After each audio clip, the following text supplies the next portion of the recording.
Welkom by die Bybelse Geskribbel online selgroep podcast by Nicolette Steele vanuit Suid-Afrika.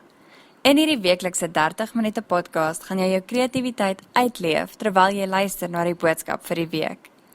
As jy nie Bybelverse kan onthou of jou aandag maklik afgelei word wanneer jy stilte tyd hou, dan is hierdie online selgroep vir jou. Jy kan na hartelus doodle, prentjies teken, relevant tot die boodskap waarna jy luister, terwyl jy by die Here se voete sit. Die jaarthema vir 2016 is, as liefde 'n wapen is. Hoe lyk dit? Weekliks fokus Nicolette op 'n ander aspek van liefde. Kry pen, papier, gekleurde vulpenne en skryf die tema van die boodskap bo aan jou doodlebladsy en krap saam Nicolette en Abba Vader se sakke na Bybelse skatte. Idees om kreatief te wees, prentjies om te teken en voorstelle van verskillende maniere van skryf is op Nicolette Steele se Facebookblad beskikbaar. Dit is genotvol om in die Here se sakke te krap na sy liefde vir ons.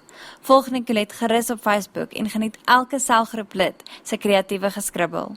Vandag is die eerste deel van die soeke as liefde 'n wapen is. Verwys asseblief na Lukas 7:44 tot 47. As jy 'n kreatiewe loskoppie is jy nou op die presiese regte plek.